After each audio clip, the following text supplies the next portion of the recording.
کہ یہ عورت ابھی نہیں مری ہے۔ میں نے جلدی جلدی کھودنا شروع کیا اور میں نے ایک سوراخ بھی قبر کے اندر کر دیا تھا تاکہ عورت کو آکسیجن، ہوا، سانس پہنچتی رہے۔ اس کے بعد کھودتے ہی کھودتے عورت کی آواز کے ساتھ ساتھ ایک بچے کی بھی آواز آنے لگی۔ اب تو مجھے اور ہی زیادہ ڈر لگنے لگا تھا کہ اس قبر کے اندر عورت کو دفنایا گیا تھا اور عورت کی آواز آنے کے بجائے بچے کی آواز بھی آ رہی ہے۔ میں بہت ہی زیادہ ڈر گیا تھا، لیکن میں ڈرنے والوں میں سے نہیں تھا اور پتہ نہیں اس رات کیا ہو گیا تھا جس کی وجہ سے مجھے بہت ہی زیادہ ڈر لگ رہا تھا۔ جب میں نے قبر کو کھولا تو میری حیرت کی انتہا نہ رہی، میرا کلیجہ دہل گیا۔ میں نے دیکھا کہ اس عورت کے ساتھ ایک بچہ بھی موجود ہے جو ابھی ابھی اس عورت نے بچے کو پیدا کیا ہے۔ میں نے بچے کو دیکھا تو سمجھ گیا کہ اس عورت کا معاملہ کیا ہے، کہ یہ عورت حاملہ تھی، پریگننٹ تھی اور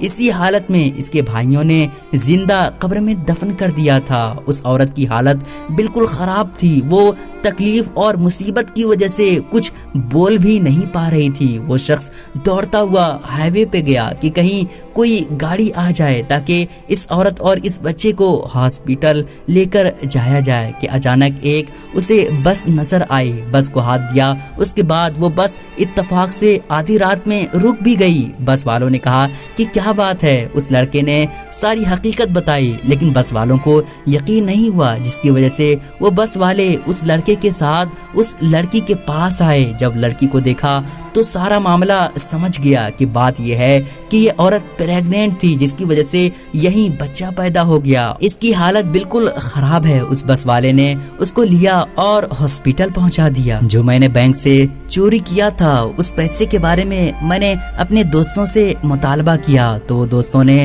ہمارے ان پیسے کو جو بینک سے چوری کیا تھا وہ پیسے دے دیے۔ اس کے بعد میں نے ڈاکٹر کو وہ پیسے دے دیا اور پھر اس کا علاج چلتا رہا۔ جب اس کی طبیعت تھوڑی اچھی ہوئی تو میں نے اس کو اپنا گھر لے کر آ گیا اور پھر اس کے بعد میں نے اس سے پوچھا کہ تمہاری حالت ایسے کیسے ہو گئی، تمہارے بھائیوں نے اتنا ظلم تم پر کس لیے کیا؟ تو اس لڑکی نے کہا کہ میرا نام سدرا ہے، میں بہت ہی اچھی اور نیک لڑکی تھی، میں ایک کالج میں پڑھا کرتی تھی۔ اس وقت ایک لڑکا میرے پیچھے ہی پڑ گیا تھا، اس نے ایک لیٹر مجھے دیا جس میں لکھا تھا کہ میں تجھ سے بہت ہی زیادہ پیار کرتا ہوں اور اس کے نیچے اس کا نمبر بھی لکھا ہوا تھا۔ میں نے اسے انکار کر دیا، لیکن کچھ دنوں کے بعد نہ جانے شیطان نے مجھ پر کیسا اثر کر دیا جس کی وجہ سے میں نے اسے فون کرنا شروع کر دیا اور میری باتیں ہوتی رہی۔ اس کے بعد میں نے اسے اپنے گھر بلانا شروع کر دیا۔ اس کے بعد جب میرے بھیا لوگ کام کرنے چلے جاتے تھے اس کے بعد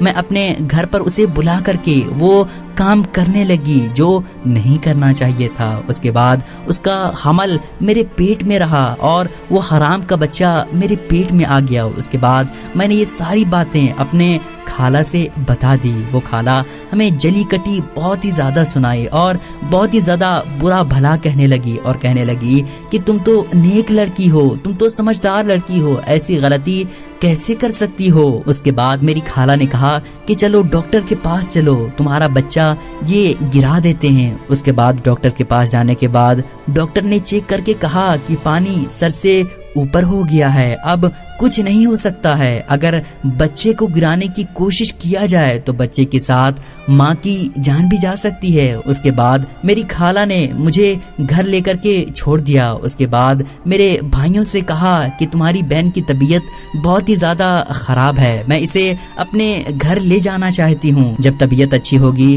تو میں تمہاری بہن کو تمہارے گھر چھوڑ دوں گی۔ میرے بھائیوں نے کہا نہیں نہیں ایسا نہ کرو، میرے لیے یہ کھانا بناتی ہے، جب میں آفس کام کرنے کے لیے جاتا ہوں تب بھی یہ کھانا بناتی ہے، جب آتا ہوں تب بھی یہ کھانا بناتی ہے، جب یہ چلی جائے گی تو میرے لیے کھانا کون بنائے گا؟ تو میری خالہ نے کہا کہ تم لوگ شادی کر لو، بس اس کی طبیعت ابھی ٹھیک نہیں ہے، جب ٹھیک ہو جائے گی تو میں اسے تمہارے گھر چھوڑ دوں گا۔ نہ جانے ہماری خالہ نے کس طرح سے ہمارے بھائیوں کو راضی کیا۔ اس کے بعد میں اپنے خالہ کے گھر چلی گئی۔ سدرا کہتی ہے کہ میں 9 مہینے تک اپنی خالہ کے گھر رہ رہی تھی، لیکن جب ڈیلیوری کا وقت آیا، جس دن ڈیلیوری ہونا تھا، بچے کی پیدائش ہونی تھی، اسی دن میرے سارے بھائی لوگ آ گئے اور وہ مجھے گھسیٹتے ہوئے قبرستان میں لے گئے اور مجھے دفن کر کے مٹی ڈال دیا۔ میں اندر میں گھٹن سی محسوس کر رہی تھی اور میں اللہ پاک کی بارگاہ میں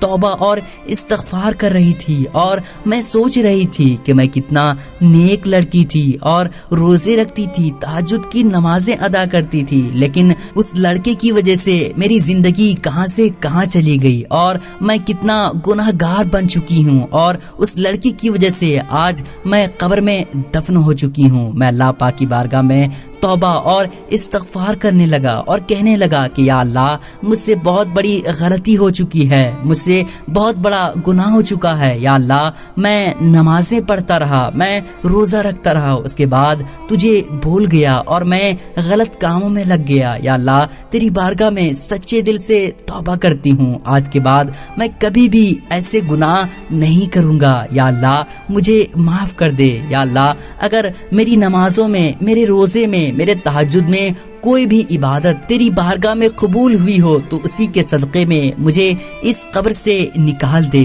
مجھے معلوم تھا کہ آدھی رات اس قبر کو کھود کر مجھے نکالنے والا کوئی نہیں ہے، لیکن مجھے اللہ پاک پر پورا بھروسہ اور یقین تھا کہ اتنی دیر میں تم وہاں پر آ گئے اور قبر کو کھودنے لگے کہ اتنے میں میری چیخیں بلند ہونے لگی اور مجھے گھٹن سی محسوس ہونے لگی۔ اس کے بعد تم نے سوراخ کیا جس کی وجہ سے میں کچھ سانس لینے لگی اور مجھے تھوڑا اچھا محسوس ہونے لگا، لیکن اس کے بعد بچے کی پیدائش کا وقت آ گیا اور میں نے بچے کو جنم دینے لگا۔ اس کے بعد مجھے درد اور تکلیف کی وجہ سے مجھے کچھ بھی خیال نہیں آ رہا تھا، میرا دماغ اور ذہن کام نہیں کر رہا تھا۔ اس کے بعد تم نے مجھے کھود کر کے نکالا اور پھر اس کے بعد ہاسپٹل لے کر آیا۔ سدرا کہتی ہے کہ اللہ پاک کتنا بڑا کریم اور مہربان ہے کہ میں اتنا بڑا گناہ کر چکی تھی، اتنا غلط کام کر چکی تھی، لیکن اللہ پاک کی بارگاہ میں نے سچے دل سے